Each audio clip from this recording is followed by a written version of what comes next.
What's going around, New Sound? I am your host and one half of your commentary team, Chava Soto. I am here to break down and give you the news on New Sound Wrestling's Off the Wall.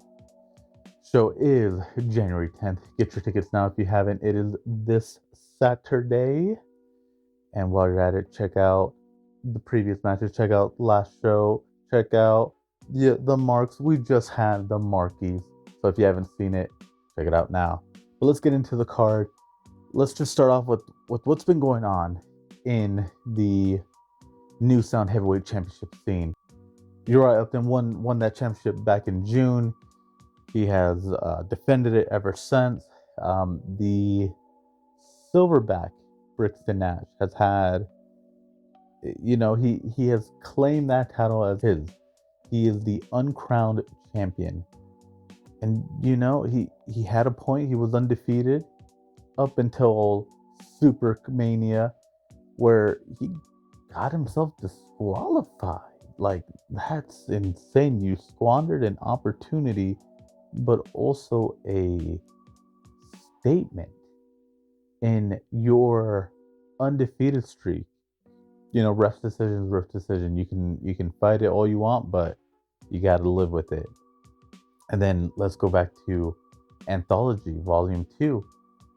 We didn't get a title match because Brixton called out Uriah at the beginning of the show, and Uriah answered that call with a steel chair. When you get beat down as much as Uriah has, and someone decides to disrespect you, like Brixton did by taking his championship from him, not even beating him for the championship, but physically stole the title from him and claimed himself as champion.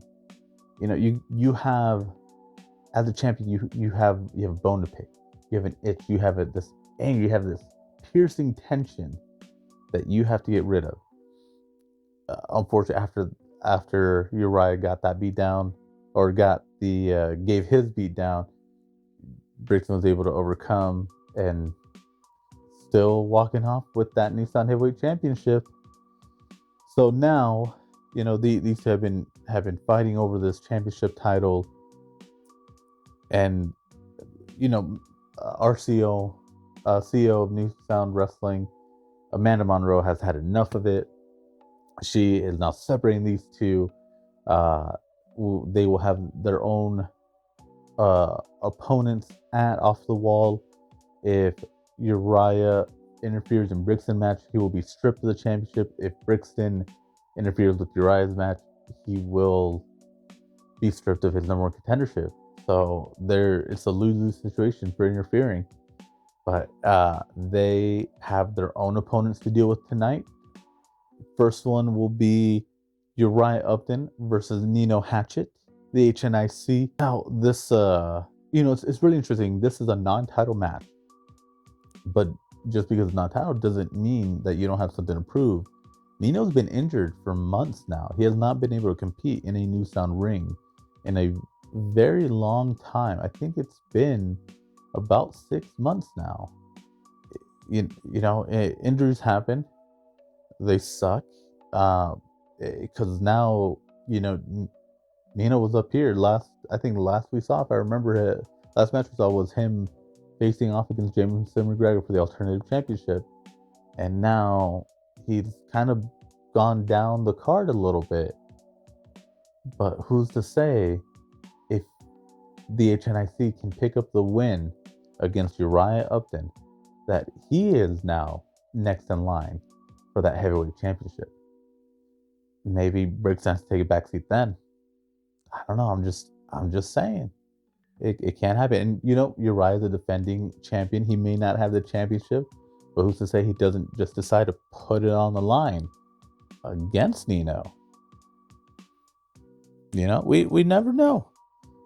Next match, we have Brixton Nash's opponent in the Wild Man, Ethan Everhart. Ethan Everhart is just a sight to see, making his New Sound debut. I'm so excited. Every time I've seen this man in a ring, it's been nonstop action. I, I can't wait to see it. He is truly gonna pull out a fight against Brixton, and Brixton's no slouch. Neither is Ethan. This is gonna be an incredible match. I'm so excited for this. This could be matches on night. Now, kind of on the same vein as I just said, if Ethan picks up the win against Brixton, who's to say he's not next in line for a championship opportunity? Could happen. We'll just kind of have to wait and see what goes on. But next match, we have the first of 2 title matches tonight. The defending champions, recently crowned tag team champions in Top Notch, Alan Cole and Jack Kruger, versus the new variation of Rock Hard and Lucky Lund and Dexter Daniels. I've said my piece about Rock Hard. We'll leave it at that. Dexter Daniels was nominated for Rising Mark and Most Improved. Go check out the marquees. But we have a third team in this tag match in my boys, fellow Young Gun members, Drake Holloway and Relly Carter. It's going to be a great match. I could be wrong, but I believe this is the debut of Relly Carter. Drake Holloway he was in the tag team tournament, but not with fellow Young Guns member Relly Carter. So I'm very excited for this match, and I can't bet against my boys. I just can't. So y'all know who I got. Next match, we have Brandon Nitro with Spotlight Mike versus Nick the Natural Nelson. Now, Nick Nelson, I don't know much about him. I've seen his name pop around the Midwest, around the South Dakota, North Dakota area. Don't know a whole lot about him, but hey, if New Sound Management found him for a matchup against Brandon Nitro, he's not gonna be no slouch. So I'm very excited to see this. It's a weird time for Brandon Nitro. He was on top of the world with Spotlight Enterprises. He lost the heavyweight championship. He now, new member joined Spotlight Enterprises in Tommy Douglas, but now Kit Sackett has turned his back on him and attacked him. I don't know what's going on. I don't know what the mindset of Brandon Nitro is coming into this match. We'll just have to wait and see what's going to happen next. But what will happen next is a rematch from Anthology in Jesse Shower versus LK Haas. These two veterans in the Midwest, in the South Dakota area, they know each other very well. And last show at Anthology Volume 2 had their matchup. They knew each other so well that they're just one-upping each other every single go around. But eventually, Jesse Shower, the monster, picked up the win. And LK, he congratulated him, and Jesse's celebrating in the ring, celebrating with the fans. But what does LK do? He goes and sneak attacks. He attacks him from behind, and there's no reason for that. Like, you guys are friends, or were friends, and you threw it away for one loss. I don't get it. It should be just, I understand no one likes losing, but you dust yourself off, you train, you get better. All I know is that we have a rematch, and the Monstar is going to be pissed, and he's going to be looking for a fight. So good luck to you, LK. Next match, DeLorean Diggs versus Joey Jet Avalon. DeLorean is coming off of a loss. He unfortunately was not able to pick up the win against Matt Cross at Anthology, but now it's 2026. Like I mentioned earlier, sometimes you just gotta pick yourself up, dust yourself off, and get to work. And that's what DeLorean's done. He's back to work. He's here. He's here to face Joey Jet, a true staple in the Midwest. And Joey just gone up in levels and just making a name for himself out in the indie scene. Very excited for this matchup. It's gonna be a great physical match, and we're gonna see. I feel like we're gonna see a new side of D'Lo, and I'm very excited for that. He has to level up. He has to turn it up a notch. He has to go Super Saiyan, if you will, and I'm excited to see that version of D'Lo. Next up, we have our second and final title match of the night. We will have Jackson Slater versus the defending, the reigning alternative champion, the Potato King, Jameson McGregor, the Irish Juggernaut. I understand frustration in losing, especially when it's loss after loss after loss. But the way Jackson Slater inserted himself into the business of Jameson McGregor was not the way to do it. You insert yourself into a rematch for the alternative championship between Alan Falcone and Jameson McGregor, causing a no DQ. You force your way into a triple threat matchup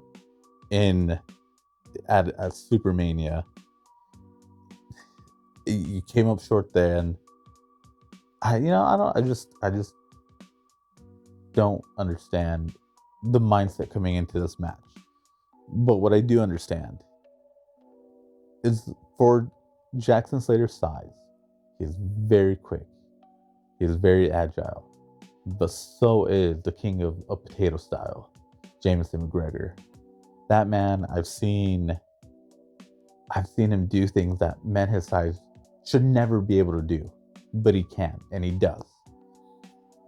I don't know what's going to happen in this match, because again, Jackson Slater, whole new attitude. We saw him make pretty quick work of Dirk, who we finally learned his name. We finally learned Dirk's name, but it's not going to be a walk in the park for you.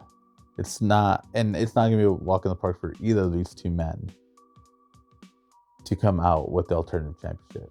So we'll just see meat slapping meat, and we'll just kind of go from there. And finally, we get to our main event of the evening.